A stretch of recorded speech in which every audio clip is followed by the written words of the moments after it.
बिहार की जनता जंगल राज 2 कतई नहीं चाहती। विशेषकर अति पिछड़े, दलित और महादलित, उनके लिए 15 साल का जंगल राज का शासन, लालू जी का शासन दुस्वप्न की तरह है। ब्लेम गेम पॉलिटिक्स शुरू हो चुकी है। शत्रुघ्न सिन्हा से लेकर के साक्षी महाराज तक स्वीकार कर चुके हैं कि भाजपा हार रही है। अब अमित शाह जी पोस्टरिंग करने की कोशिश कर रहे हैं। असल में वो किरण बेदी ढूंढ रहे हैं कि किसी के गले में माला डाल दें ताकि बिहार चुनाव का ठीकरा उनके सर पे फूटे।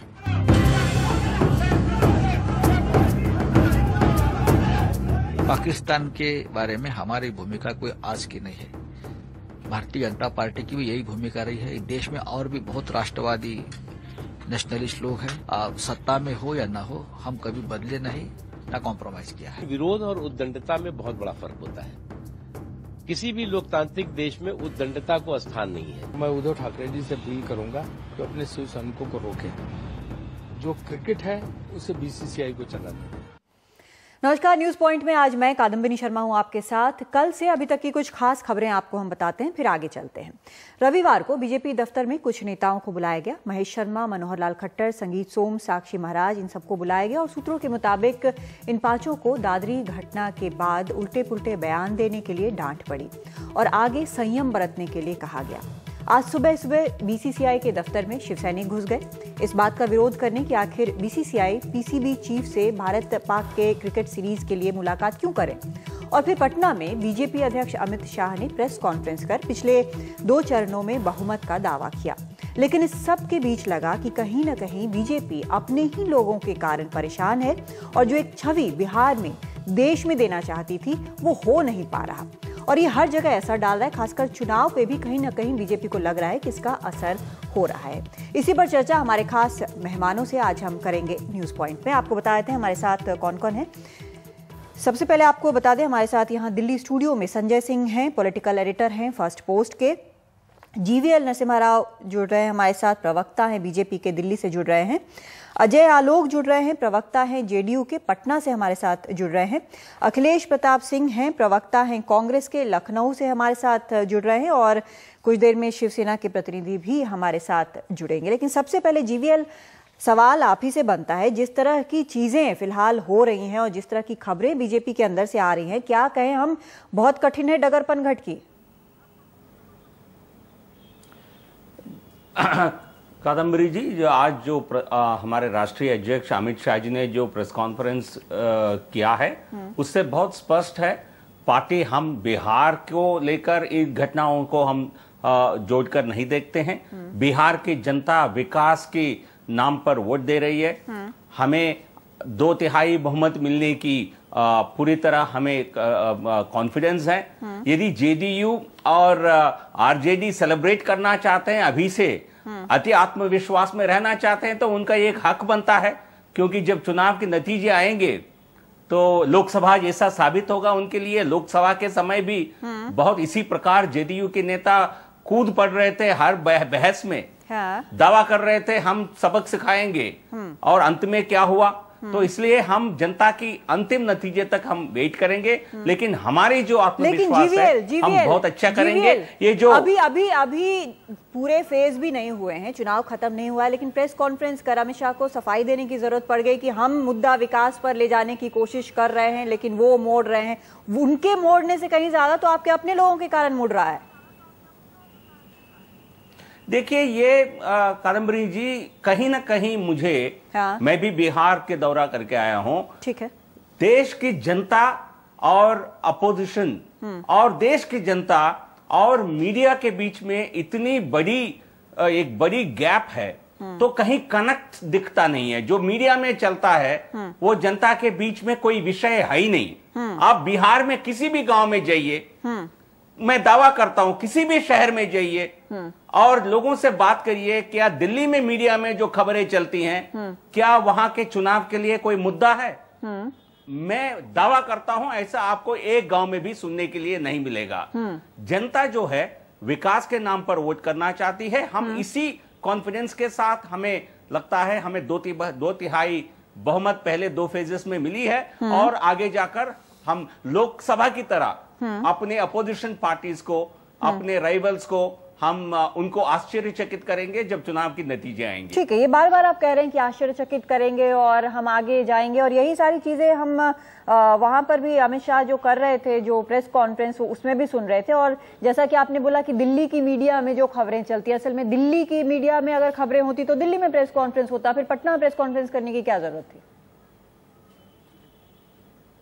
नहीं, देखिए, क्योंकि वो दिल्ली भी आकर गए थे अमित शाह जी, आप जैसे पत्रकार, और वहां की बिहार में भी पत्रकारों के बीच जनता के मुद्दे नहीं है। आपको ये मानना पड़ेगा, जनता और पत्रकार एक दो अलग अलग दुनिया में जी रहे हैं। क्योंकि जो मीडिया के लिए खबरें चलाते हैं वो जनता के बीच का विषय है ही नहीं है। अच्छा। तो ये सारे जो लगातार हम जो डिबेट्स में पार्टिसिपेट करते रहते हैं, ये जनता का कोई लेने देना इससे नहीं। अरे भाई, डिबेट में आपको हम इसीलिए बुलाते हैं कि आप अपनी बात कहें, तभी तो आपको यहाँ बुलाकर आपसे हम पूछ रहे हैं। जीवीएल, ये गलत बात है, नहीं, ये मैं नहीं मानती। कह रही यहाँ पर हमारे साथ जी, यहाँ पर इस बात को मैं मानूंगी नहीं, क्योंकि हमारे यहाँ भी लगातार खबरें चल रही हैं और गांव-गांव से खबरें चल रही हैं, लोगों से हम पूछते हैं। खैर, और यहाँ पर हमारे साथ अजय आलोक भी जुड़ रहे हैं। अजय आलोक, जिस तरह से पोस्टर हटाए गए वहां पर अमित शाह के, नरेंद्र मोदी के, उसको आप लोग बड़ा उछाल के प्रेजेंट कर रहे हैं कि अब हार का मुंह ना देखना पड़े, ठिकरा उनके ऊपर ना फूटे, इसलिए पोस्टर हटाए गए। लेकिन यहाँ पर तो कह रहे हैं जीवीएल और जो अमित शाह ने प्रेस कॉन्फ्रेंस किया कि कोई असर नहीं पड़ा है किसी भी चीज का। जो भी बयान इनके लोग दे रहे हैं, उनकी डांट के बावजूद दे रहे हैं, और प्रधानमंत्री की हिदायत के बाद भी जो बयान दे रहे हैं, उसका असर नहीं पड़ा है। अब देखिए कादम्बिनी जी, पिछले 4 दिनों में एक अजीब सी घबराहट, एक बेचैनी पैदा हुई है। हाँ। जब नालंदा में प्रधानमंत्री की रैली हुई, प्रधानमंत्री ने मंच से कहा जनता से कि ऐसे ऐसे बयान जो दे उनकी मत सुनना, अगर मैं भी बोलूं तब भी मत सुनना। एक उम्मीद हुई, पूरी मीडिया ने तारीफ करनी शुरू कर दी कि प्रधानमंत्री ने रोक लगा दी ऐसे बयानों पे, अब ऐसी बयानबाजी बंद हो जाएगी। नतीजा क्या हुआ? अगले 4 दिन में ऐसे बयान और बढ़ गए। कल हमने सुना अमित शाह जी ने बुलाया, आप लोग कह रही हैं कि डांट लगाई, फटकार लगाई। मुझे तो शक है इसमें, मुझे लगा होगा कि और पीठ ठोकी होगी, और बोलो अब समय कैमरा गया, 2 का रिजल्ट ठीक नहीं है, बाकी 3 बचे हुए, उसमें कुछ करिश्मा हो जाए। हम जानते नहीं उन्होंने अंदर क्या बोला, लेकिन हम यही मान रहे हैं, हमें सूत्र यही बता रहे हैं कि उनको कहा गया कि इस तरह के बयान ना दें। ये कयास लगाए जा रहे हैं। हाँ, ये कयास लगाए जा रहे हैं। अब जीवीएल साहब कहते हैं कि मीडिया, दिल्ली की मीडिया, पटना की मीडिया, जनता का विचार अलग अलग है। तो मुझे नहीं समझ में आता है, जब तक मीडिया इनके पक्ष में बोलता है तो मीडिया बड़ा अच्छा काम कर रहा है। अजय आलोक, ये बताइए कि जो बात अब जहां से उठी थी, क्या आपके भी नेता इस बात के जिम्मेदार नहीं है कि उस मसले को, जिस चीज के बारे में अब बीजेपी कह रही है कि हमने ये नहीं उठाया था, लालू यादव ने बीफ के मसले को उठाया था, क्या ये सच नहीं है कि आपके नेता भी अब इस मसले को उतना ही उछाल रहे हैं? देखिए, हम तो नहीं उछाल रहे हैं, हम तो ये कह रहे हैं कि पहले आप बयान दिलवाते हैं, हाँ। बार बार बयान देते हैं, प्रधानमंत्री सहित तमाम बीजेपी के नेता चुप्पी पाले रहते हैं, फिर आप 5 दिन के बाद सो कॉल्ड कहते हैं कि बयानबाजी नहीं होनी चाहिए, ऐसी बयानबाजी बंद कर दीजिए। तो ये मुद्दे को जिंदा कौन रखना चाहता है? इस मुद्दे पे बहस करने की जरूरत क्या है? आप बहस ही मत कीजिए। और जहां तक रही 2 चरणों की बात, नहीं, आप ये देखिए कि अमित शाह जी को इस बात से इनकार कर रहे हैं कि आपके नेता जो है इस बात को आगे नहीं बढ़ा रहे हैं, आप ये कह रहे हैं? बिल्कुल नहीं, हमने तो कभी नहीं बढ़ाया। लालू जी ने गौ मास पे शैतान वाला शब्द क्या बोल दिया, इनके तमाम नेता, राजनाथ सिंह से लेके आप उठाइए, प्रधानमंत्री से लेके, राजनाथ सिंह से लेके, अरुण जेटली से लेके, कौन एक ऐसा नेता है बीजेपी का जिसने लालू यादव को इस मामले में 3 दिन 4 दिन तक लगातार सवाल नहीं पूछते गए? हाँ। आप तो इस मुद्दे को उछालना चाहते थे, वहां आप मिजरेबली फेल कर गए, क्योंकि आपका परसेप्शन अब ये हुआ कि ये जनता के बीच में गया है और जनता ने इसे ठीक से नहीं लिया है। जनता चाहती कि मुद्दों पर चुनाव लड़े। हम बात करते हैं विकास की, कि विकास पे बहस कर लीजिए, तो ये कहीं और चले जाते हैं, ये आरक्षण पे आ जाते हैं, मोहन भागवत जी का आरक्षण पे स्टेटमेंट आ जाता है। आप ये देखिए, ये दोहरे चरित्र का मापदंड है उस पर। मोहन भागवत जी स्टेटमेंट देते हैं, मोहन भागवत जी को कॉन्ट्रोडिक्ट कौन करता है? बिहार का प्रांत प्रचारक। क्या ये संभव है जीवीएल साहब? देश की जनता को इतना बेवकूफ मत समझिए। अच्छा, मोहन भागवत जी खुद आके कॉन्ट्राडिक्ट क्यों नहीं कर देते हैं? उन्हीं के शब्द हैं, उनको क्या परेशानी हो रही है, लेकिन वो कॉन्ट्राडिक्ट करेंगे नहीं। तो एक संशय का माहौल जीवीएल, मैं आपके पास आती हूँ जवाब के लिए, लेकिन मैं संजय सिंह से पहले पूछना चाहती हूँ। संजय, जैसा कि जीवीएल कह रहे हैं कि गांव-गांव वो गए हैं, आप भी गांव-गांव गए थे, ठीक है, और जो चीज कह रहे हैं, कहीं भी कोई भी नेता किसी भी पार्टी का इन मुद्दों को उछालने में पीछे नहीं है। फर्क सिर्फ ये है कि जब बीजेपी के अपने ही लोग और अपने ही एलाइज, हमारे साथ शिवसेना के प्रतिनिधि भी अब जुड़ गए हैं, उत्तम अग्रवाल मुंबई से जुड़ गए हैं हमारे साथ, लेकिन जो अपने ही एलाइज, अपने ही सहयोगी, अपने ही नेता जब इस तरह के बयान आगे बढ़ाते हैं, तो एक नंबर 1 एक ये होता है कि पार्टी जो हम अभी मान के चल रहे हैं कि पार्टी से उनको कहा गया है कि संयम बरतें, इस तरह की खबरें अंदर से आ रही हैं क्योंकि पार्टी के इमेज को यहाँ पर नुकसान पहुंचता है। और दूसरी तरफ लोगों में कहीं ना कहीं शक भी होता है, जैसा कि अभी अजय आलोक कह रहे थे कि हो सकता है कि उनको कहा गया हो कि ये जारी रखो। देखिए कदम, पहली चीज तो ये है, बीजेपी एक नेशनल पार्टी है। ठीक है। एक नेशनल पार्टी होने के नाते अगर कहीं भी शिवसेना का मसला आता हो, Mahesh Sharma ethnic cultural cleansing की बात करते हो, वो डिस्पाइट मुस्लिम बात करते हो, दादरी की घटना होती है, हो सकता है बिहार इलेक्शन पे इसका बेयरिंग नहीं हो। दादरी के बारे में और जो पाचजन्य में कल छपा हो सकता है कि बिहार इलेक्शन पे उसका बेयरिंग नहीं हो, लेकिन बीजेपी एक राष्ट्रीय पार्टी है, उसकी जिम्मेवारी उस नाते काफी बढ़ जाती है और उसके इमेज को डेंट पहुंचता है, इसमें कोई संदेह नहीं है। इन घटनाओं से उसकी छवि बढ़ती नहीं है, छवि बिगड़ती है। वो पर्टिकुलरली एक रूलिंग पार्टी है। दूसरी चीज ये है कि जहां तक मोहन भागवत के स्टेटमेंट का सवाल है, उस पे मुझे लगता है कि नीतीश कुमार, लालू यादव और कांग्रेस को मोहन भागवत को धन्यवाद कोई बुके भेजना चाहिए।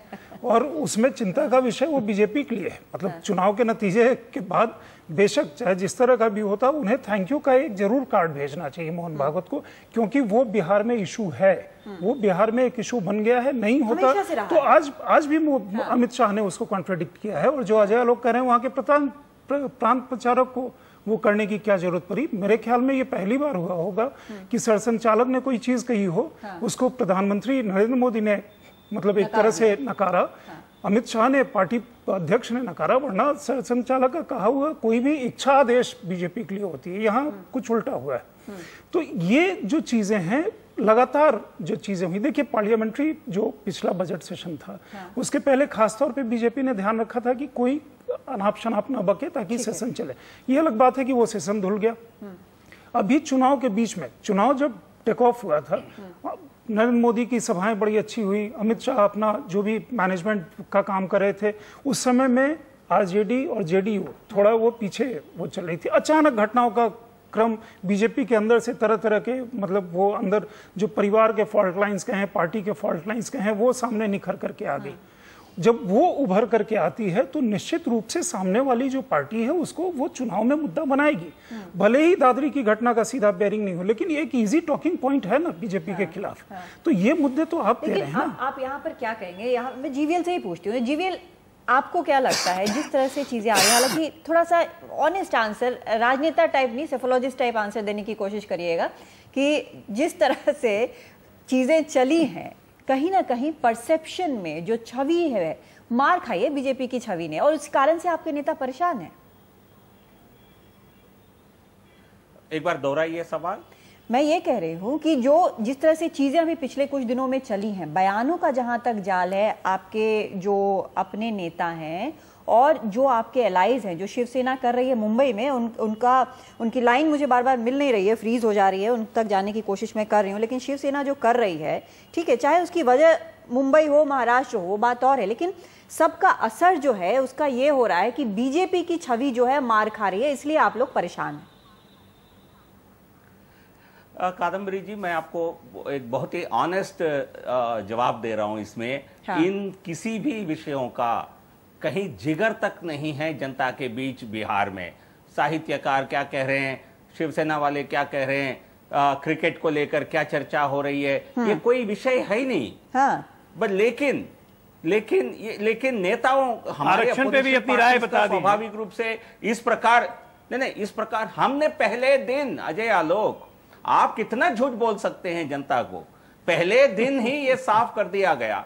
हमारे सरकार आज जो कहा आरक्षण के बीच में जनता की क्या धारणा है, साफ कर दिया।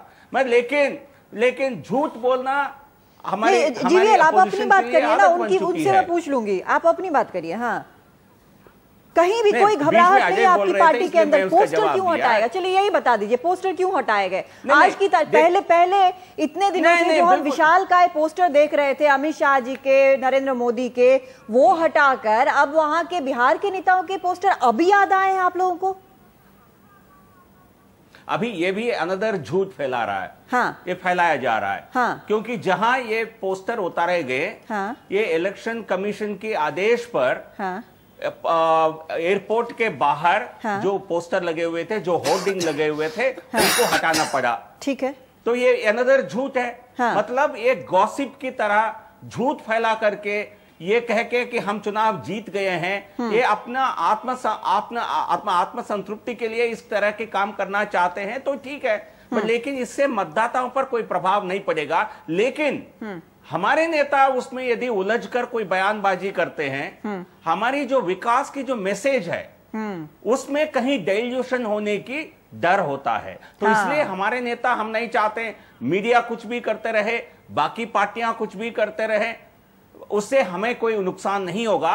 लेकिन हम यदि उस पर उलझकर हम विकास पर से तो आप ये मान रहे हैं ना कि आपके नेता तो हमारे लिए नुकसान नहीं, जीवीएल आप मान रहे हैं कि आपके नेता ऐसा बयान दे रहे हैं कि उसमें समस्या हो रही है? नहीं, देखिए सभी पार्टी को मैं ऐसा कोई बयान नहीं कर रहा हूं, लेकिन मैं ये कह रहा हूं पार्टी के अंदर हमारे राष्ट्रीय नेताओं का ये दायित्व है, ये इंश्योर करें कि हमारी जो मैसेज है इलेक्टोरेट के लिए वो केवल और केवल विकास पर फोकस रहे। हम किसी और के बयानों के कारण यही तो बात है ना जीवीएल, आप बार बार वही कह रहे हैं लेकिन आप बार बार नकार रहे हैं। आप कह रहे हैं ऐसे करने की जरूरत है, मतलब जरूरत आपको महसूस हो रही है ना? नहीं, जरूरत अगर नहीं होती तो अमित शाह बुलाकर कादम्बरी जी इसी चुनाव जो है, जो मल्टी फेज्ड इलेक्शन है, जो 5 फेजेस में इलेक्शन होता है, आपको रणनीति आपको लगातार आपको रिवाइज करना पड़ता है। ठीक है। तो लेकिन हमें लगा है हाल में कुछ मैसेज को डाइल्यूट करने की हमारे विरोधी दल की तरफ से कोशिश रही है। उस पर हम कहीं ना कहीं उस पर हमारे नेताओं ने भी कुछ बयान दिया है। हमें अभी लगता है बहुत ऑनेस्टली आपने बोला है कि कहीं ना कहीं आपके नेताओं ने भी बयानों के जरिए इसमें ठीक है इसमें कंट्रीब्यूट किया। ये बहुत ऑनेस्ट कन्फेशन है, इस बात के लिए मैं बहुत अप्रिशिएट करती हूँ आपको। अजय आलो, मैं बस इनसे एक बात पूछना चाहता हूँ। फर्स्ट फेज का चुनाव हुआ था 12 तारीख को, 10 तारीख को अमित शाह जी की प्रेस कॉन्फ्रेंस हुई थी। अमित शाह जी ने अपने प्रेस कॉन्फ्रेंस में पटना में कहा था कि इस चुनाव में यदुवंशी लालू जी को सबक सिखाएंगे और बदला लेंगे अपने 15 साल की बर्बादियों का। आज की प्रेस कॉन्फ्रेंस में अमित शाह जी ने कहा कि अति पिछड़ों और महादलितों को यदुवंशियों ने जिस तरह से लालू जी के राज में प्रताड़ित किया उसका बदला लेंगे। तो ये स्ट्रैटेजी कौन सी है, जरा समझा दें। फर्स्ट फेज के पहले यदुवंशियों की याद आती है, अब थर्ड फेज के बाद यदुवंशियों को ने जिस तरह से अति पिछड़ों महादलितों को प्रताड़ित किया। अभी मुझे ये आपकी कौन सी कास्ट पॉलिटिक्स है? रोकना चाहूंगी, अभी मुझे यहाँ पर उत्तम अग्रवाल का लाइन मिल गया है। उत्तम अग्रवाल जी, बार बार बीजेपी की तरफ से आपको कहा जा रहा है कि जिस तरह से आप एक सहयोगी की तरह व्यवहार नहीं कर रहे हैं। मुख्तार अब्बास नकवी का है आज का स्टेटमेंट की जो विरोध है उसमें उद्दंडता जो है उसमें बड़ा फर्क है। फिर बार बार आप इस तरह का जो काम कर रहे हैं, जो फेस पे इंक फेंकने का काम है, या फिर आज जिस तरह से बीसीसीआई में घुस गए, ये सारी चीजें चुनाव के मौसम में जब आपके सहयोगी को इससे परेशानी हो रही है तो आप ये रोक क्यों नहीं रहे हैं?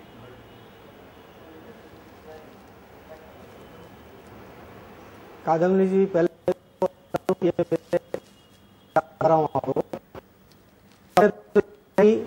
शायद मुख्यमंत्री देवेंद्र फडणवीस जी ने अपने इंटरव्यू में कहा है कि पार्टियां, राजनीतिक पार्टी और सरकार दोनों एक अलग अलग चीज के हिसाब से काम करती है। सभी को मालूम है कि शिवसेना देश प्रेम के लिए काम कर रही है। और मुझे ये समझ में नहीं आता एक भारत के नागरिक होने के नाते कि जब शिवसेना एकमात्र पार्टी ऐसी है जो बार बार ये कह रही है किसी व्यक्ति विशेष से हमें कोई द्वेष नहीं है, एक पाकिस्तान की धरती से आए हुए लोग हमारे देश में आकर अशांति करते हैं और कई सैनिकों का, कई परिवारों का विनाश करते हैं। ये स्टैंड आपको मुझे पता है। उत्तम अग्रवाल जी, एक सेकंड, आपका ये स्टैंड सबको पता है शिवसेना का। आप लोग लगातार ये कहते रहे, लेकिन मेरा जो सवाल है सर, एक मिनट, मेरा जो सवाल है वो ये है कि आप एक सरकार चला रहे हैं बीजेपी के साथ, ठीक है, बीजेपी के साथ सरकार चला रहे हैं, क्या बीजेपी के देश प्रेम पर आप सवाल उठा रहे हैं?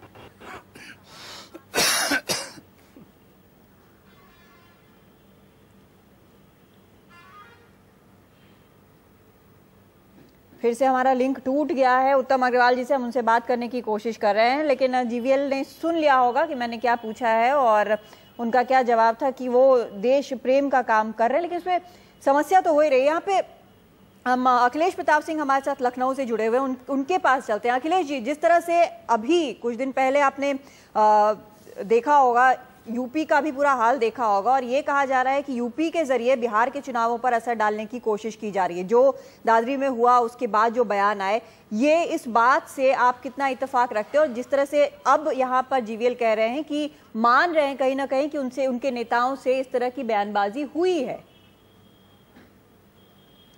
देखिए, अभी बड़ा लंबा ज्ञान जर्नलिज्म पे जीवीएल जी ने दिया। मैं लगातार बताया कि सबका ज्ञान वेलकम है। हाँ, वो और इन्होंने बताया कि जमीन पे जो हो रहा है उससे मीडिया को, दिल्ली, लखनऊ, पटना की मीडिया कोई जानकारी नहीं है। लेकिन ये जानते हुए भी पूरी मीडिया को कन्विंस करने में लगे हैं, अमित शाह जी पटना में और ये दिल्ली में, कि हम ये कर रहे हैं। जो कुछ ये लोग कर रहे हैं वो क्या है? आप देखिए, लीक किया जाता है, चैनलों पे चलता है कि 4 लोग तलब किए गए। वो तलब किए हुए लोग आते हैं, पार्टी से बाहर जाते हैं। वो लोग ये नहीं कहते हैं मुझे तलब किया गया, पार्टी भी नहीं कहती कि उन्हें तलब किया गया। प्रेस कॉन्फ्रेंस में राष्ट्रीय अध्यक्ष से पूछा जाता है क्या आपने तलब किया, तो वो भी उसको टाल जाते हैं। अगर आपने उस चीज को बुरा माना है और ये प्रचारित करवा रहे हैं कि मैंने तलब किया था, तो सीना चौड़ा करके बोलिए ना भाई, एक्सेप्ट करिए कि हाँ इन लोगों ने गलत बयानी की थी, हमने इनको डांटा है, समझाया है और आगे से हिदायतें दी हैं जिस वे में आप कन्विंस कर सके। लेकिन आप ऑफिशियल तो कुछ बता नहीं रहे हैं। ये क्यों कर रहे हैं? क्योंकि एक सरकार, वो जब ऐसी सरकार जो हिंसक कट्टर विचारधारा को, लंपन एलिमेंट्स को जब संरक्षण देती है, तो ऐसे लोगों का जब सत्ता का संरक्षण प्राप्त होता है तो वो समाज के सभ्य लोगों को, समाज के जो संरक्षण की बात हम नहीं कर रहे। अभी जैसा यहाँ पर जीवीएल ने बोला कि बयान उन्होंने दिया था और ये बयान जो है उल्टा गया। अभी हमारे सूत्र जो बता रहे हैं उनका कहना है कि हिदायत दी गई है, लेकिन क्या इतना काफी है?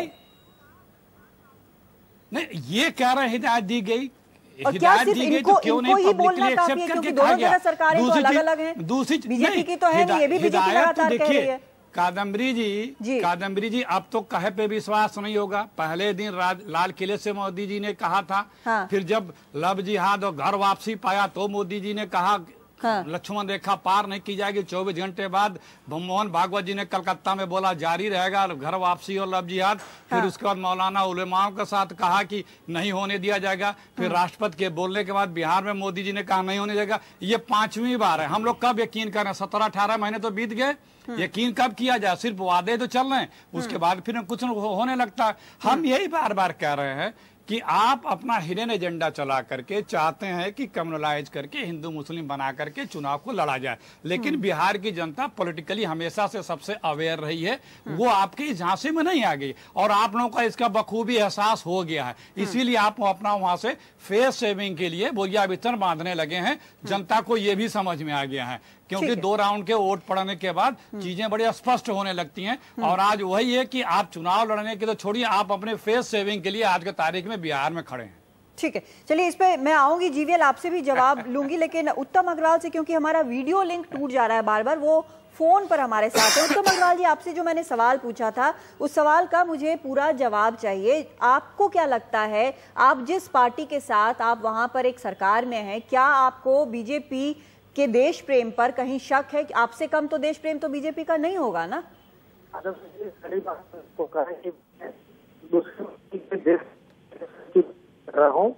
और पहले भी मैंने आपको बताया, सरकार के तरीके से काम करती है, संगठन के तरीके से काम करता है। अच्छा। और हमारे तरीके से काम करती, संगठन के तरीके से काम करता है। और हमारे शिवसेना का जो संगठन के जो पदाधिकारी हैं और हमारे माननीय जी राउत साहब ने भी कहा है कि कभी भी हमें किसी भी पर्सनल व्यक्तिगत लोगों से किसी प्रकार का कोई परहेज नहीं है। केवल हम ये चाहते हैं कि जो हमारे सैनिक और कई घर जो बेघर हुए, जो काम उन्होंने किए पाकिस्तान के लोगों ने, और कई बार आप देखते हैं कि सीमा सुरक्षा पर भी हमारे भारत के सैनिक ईमानदारी से काम करते हैं, जैसा हम डिस्कस करते हैं, लेकिन पाकिस्तानी लोग इसको नहीं करते हैं।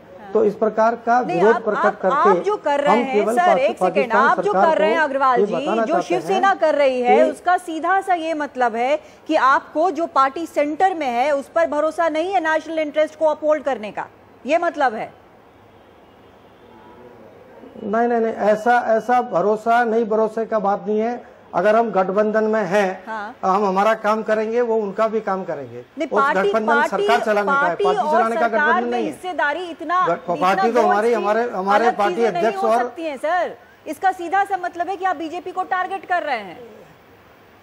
नहीं कादम्बनी जी, ऐसा है, आपको भी मालूम है, आपको भी ये मालूम है कि हर जगह जिस प्रकार की सुविधा होती है उस प्रकार की सरकार को चलाने के लिए नहीं, आपको तो मेरे से ज्यादा मालूम है कि सरकार को और इनको चलाने के लिए जिस प्रकार की परिस्थिति होती है उस प्रकार के अलायंस होते हैं। इसका मतलब ये नहीं है कि हमारे संगठन के जो वरिष्ठ पदाधिकारी कई सालों से संगठन को चलाते हैं, काम करें जो भी हिंदू के लोगों के साथ। चलिए, आपकी आवाज उठी, आपने अपना पॉइंट काफी क्लियर कर दिया है और जीवीएल को भी समझ में आ रहा होगा और बीजेपी को भी काफी हद तक समझ में आ रहा होगा। एक छोटा सा मुझे ब्रेक लेना है, ब्रेक के बाद लौटती हूँ।